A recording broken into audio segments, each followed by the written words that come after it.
des parents et des autres membres du personnel. Un message de la Fédération du personnel de soutien scolaire, CSQ. David Lemelin vient régulièrement nous voir pour parler de politique municipale et super sujet de chronique aujourd'hui, David. Tu vas nous parler... Alors, il y a des élections fédérales qui se profilent. Ouais. On ne sait pas quand exactement. Peu probable que ce soit avant Noël, mais fort probablement en début d'année prochaine.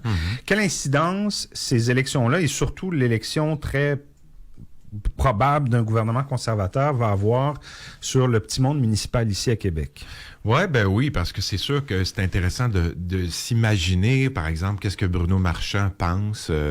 Il regarde le tableau se brosser. Qu'est-ce que ça veut dire pour la ville? Qu'est-ce que ça veut dire pour mes projets? Qu'est-ce que ça veut dire pour ce qu'on a sur la table?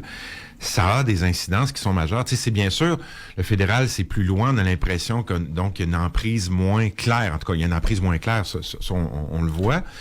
Mais en revanche, si le chèque vient pas, il y a un impact local évident, puis il y a un paquet de dossiers comme ceux-là. Tu sais, c'est sûr que... Là, on se projette dans un monde pas très lointain où il y aurait à Ottawa un gouvernement conservateur majoritaire. Oui, parce que même si un ou l'autre, tu sais, bon, mettons qu'on s'amuse à imaginer que les libéraux ont encore des chances, ce qui est absolument improbable, reste que le gouvernement fédéral est un gouvernement qui, de manière générale, fait de l'ingérence dans les champs de compétences provinciaux, donc va s'insérer dans la santé, dans l'environnement, dans le transport.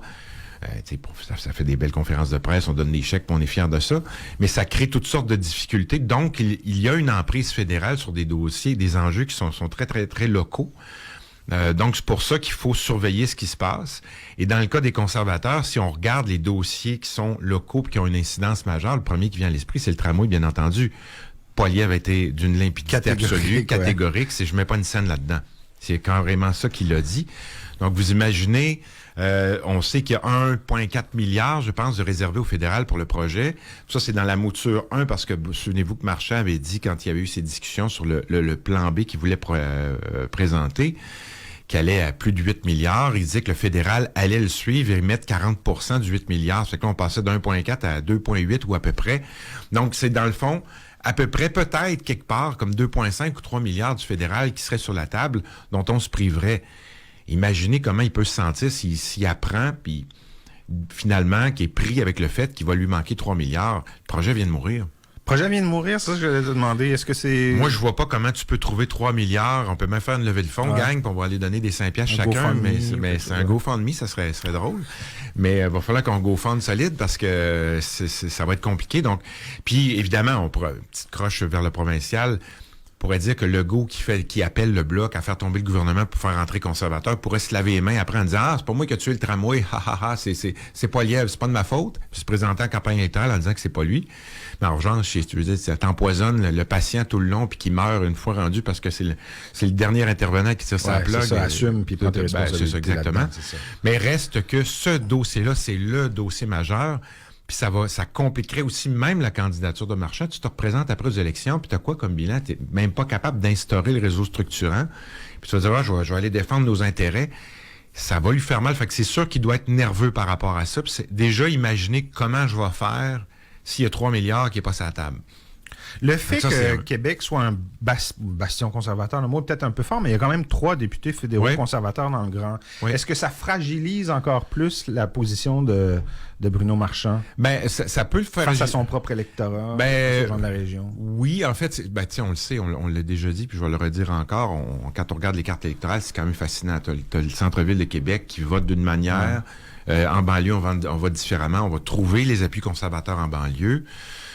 Donc, ça complexifie aussi la vie du maire parce qu'il peut pas dire « je vais me retourner vers eux pour avoir des alliés ». Ils vont pas le défendre auprès du fédéral. Ils vont dire « écoutez, on a voté pour nous, puis nous, notre programme, c'est pas de tramway. Fait que, qu'est-ce que tu veux que je te dise? » Fait que c'est ça qui va arriver si tel est le cas. Fait que c'est pour ça que je vois pas comment ça pourrait l'aider. Puis on dit bastion conservateur, effectivement, c'est vrai. Mais il va y avoir une lutte bloquiste à Québec très nette. Donc, on faudra voir comment la répartition des votes se fait de telle sorte qu'il y a des bloquistes qui vont se faufiler pour dire, là, à ce moment-là, moi, je vais le porter ton dossier puis je vais aller le défendre. Ça peut arriver à un libéral qui passe, à part peut-être Duclos, je veux dire, puis encore, il est fragile. pas évident, là. Donc, c'est pour ça que je pense que Marchand, par rapport à l'ensemble de l'œuvre, doit être nerveux, en tout cas pour ce thème-là.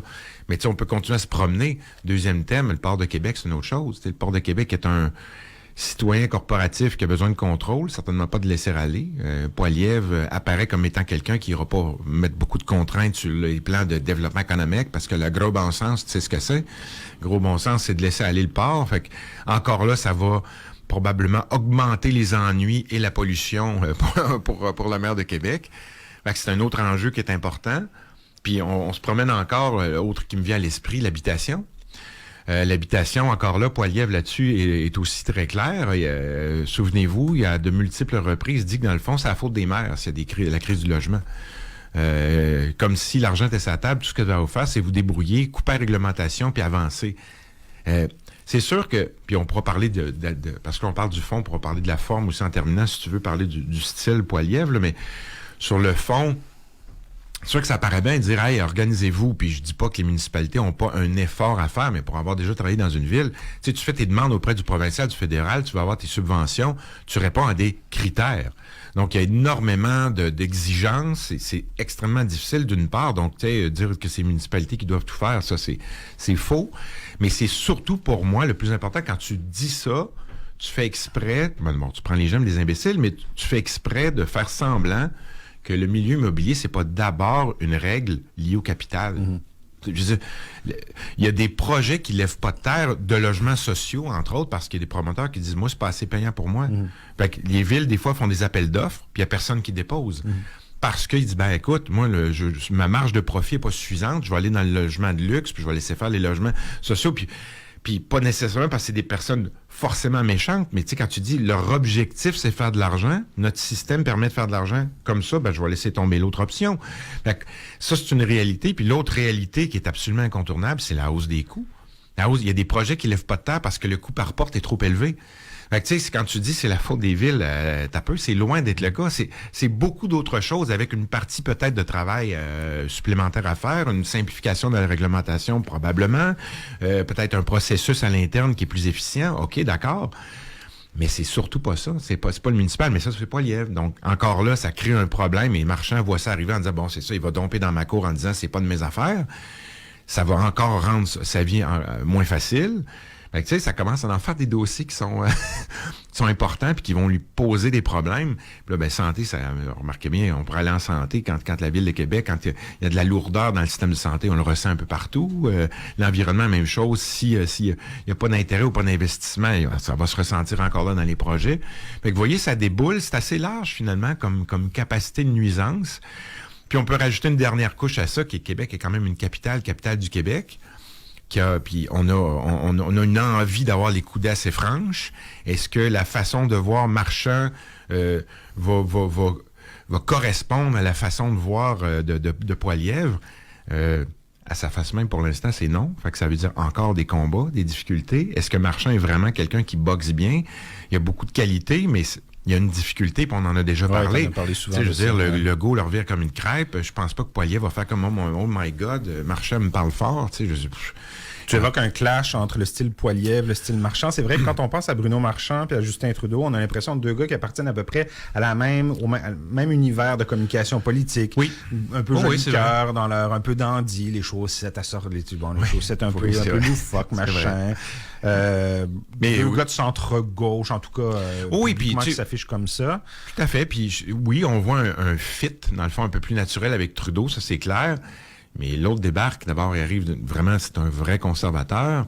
C'est la droite religieuse, c'est le gars des bitcoins, c'est le gars de bien des affaires, là, je veux dire. Puis le serment de la reine, la main sur le cœur, puis la larme à l'œil, là, c'est un autre univers. Là. Puis Bruno Marchand, sa gang, c'est des souverainistes. Ouais.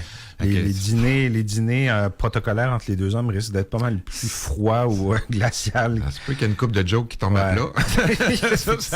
C'est à prévoir. Le troisième lien, ça peut avoir une incidence aussi, l'élection, penses-tu? Ben, bien sûr, parce que c'est le troisième lien qui l'intéresse. Donc, ça, puis quand tu as une partie de la bourse, t'as ton mot à dire. Ça fait que ça va avoir une influence considérable. Tu sais, quelle conclusion ça aura? Ça, c'est une autre chose, parce qu'il y a quand même pas mal d'opposition, même nationale, contre le troisième lien, parce que là, ça veut dire que tu te fais aussi des adversaires un peu partout. C'est pas juste à Québec où il y a des gens qui sont contre le troisième lien. Il y a au Québec beaucoup de gens qui sont contre. Mais c'est un autre dossier majeur qui va trotter dans la tête des élus du Québec et particulièrement celui de la mairie de Québec. Fait que c'est vraiment considérable. En tout cas, mais pour ce qui est du style, ça annonce aussi des difficultés non seulement dans la capacité de se reconnaître dans le fit naturel, mais dans le style, on le voit pour l'instant, c'est un gars d'invective. Ils ont failli se battre la semaine dernière ou encore au Parlement. Il y a beaucoup de tensions. Il a traité le premier ministre de wacko. Évidemment, chez nous, on rit, on fait « Ah, c'est cool qu'il l'appelle wacko, ça fait du bien », mais en même temps, t'espères quand même de ces gens-là qui élèvent le débat, qui aient un respect et un sens de l'honneur qui soit beaucoup plus fort que ça parce qu'ils nous représentent. Qu'est-ce que ça promet s'il rencontre quelqu'un qui l'obstine un peu, il va traiter le maire de Marchand de wacko, de ci il a ou déjà ça. traité Mme Plante d'incompétente 2 fois plus tôt qu'une, si je me trompe pas. C'est tout juste s'il n'avait pas inclus Bruno Marchand dans le sac. Me semble que oui. En tout cas, il avait parlé des maires incompétents. Des maires incompétents. Et il avait dit effectivement elle spécifiquement comme étant compétente. Parce qu'il est hautement compétent. C'est quelqu'un qui a géré énormément d'états, de choses grandiloquentes dans sa vie, c'est bien lui. Fait que c'est ça. Fait que pour moi, personnellement, ça, si je fais un croche, c'est un populiste, c'est une grande gueule, c'est un démagogue. Puis j'ai de la misère. Évidemment, j'ai souvent parlé contre Trump parce qu'il y a beaucoup ça. Puis ce qui m'agace dans ce genre de style-là, c'est que la forme cache le fond. Des fois, c'est parce qu'ils n'ont pas de fond. Moi, je pense qu'il n'y a pas beaucoup de fond. Il y a beaucoup d'idéologie, mais pas beaucoup de fond, donc de maîtrise des dossiers, de capacité de gestion réelle. Mais des fois aussi, ils s'empêtrent eux-mêmes dans le style pour qu'on perde le fond. Puis on finit par se demander, mais c'est quoi que tu viens faire finalement? Puis comment tu vas le faire? Autrement que par des phrases qui sont chocs, puis là, ils se trouvent drôles, puis ils se font des thumbs up, puis ils sont contents, sont fiers d'eux autres, mais en tant que tel, ça fait rien avancer, puis ça promet des jours qui vont être plutôt difficiles. En tout cas, ça va donner des campagnes électorales pour les candidats dans la région de Québec. Ça va être intéressant parce que, je veux dire, t'es candidat d'un autre parti, t'es contre un conservateur, t'as quand même des munitions dans tes poches. Je veux dire, OK, ouais, mais qu'est-ce qui s'en vient? Oh oui, vous allez être conciliant. Ah, vraiment, ça va être facile de travailler avec vous. Pas sûr. C'est ça qui annonce, en tout cas, dans ces couleurs. Question bonus avant que tu t'en ailles, David. On a maintenant comme député fédéral à Québec le lieutenant politique du gouvernement ici à Québec. Yves Duclos remplace donc Pablo Rodriguez à ce poste-là. Ouais. Moi, j'ai vu la réaction de Bruno Marchand qui était très enthousiaste face à cette nouvelle-là. Oui. Ça te parle pas? Ça parle, hein? Oui, ça dit quoi, justement? D'abord, parce que les lieutenants, il y en a qui disent ça donne-tu un avantage tant que ça? Pas trop. Ça donne une visibilité. Oui, c'est ce que je voulais te demander. Puis quand même, là, on dira ce qu'on voudra, puis tu peux te défendre en disant ça change pas grand-chose. Les candidats cherchent les micros. Les candidats veulent qu'on parle d'eux. Ils publient des choses sur Facebook. Ils veulent être visibles, qu'on les entende. Fait qu'un lieutenant a plus de paroles et d'occasions de se prononcer que les autres. Donc, en tant que tel, pour sa propre candidature et pour les libéraux, ça leur donne une visibilité supplémentaire qui n'est pas dans la région de Montréal, mais qui est vraiment à Québec. Fait que c'est pour ça que c'est très intéressant. Ça lui donne un interlocuteur direct vers le gouvernement fédéral, mais là, qui est d'une proximité absolue, Centre-Ville de Québec. C'est très avantageux pour lui. Fait que je comprends qu'il ait répondu comme ça. Puis Jean-Yves Duclos, c'est pas quelqu'un qui tombe dans l'invective, c'est quelqu'un qui est facile à discuter, qui est sans doute facile à échanger, puis qui comprend les choses, économiste et tout. Je veux dire, il est capable de saisir la complexité des enjeux. Il est économiste? Fait pas juste, me semble de mémoire, c'est ça. Donc, tu sais, il fait pas juste lancer des phrases chocs. Bon. Ça lui donne un intervenant qui est quand même intéressant, puis qui est à proximité, qui est la porte voisine. Fait que je comprends qu'il a vu ça d'un œil très favorable. C'est facile à comprendre, honnêtement. Merci beaucoup, David. Je t'en prie. Bonne semaine. Toi aussi. Bye bye.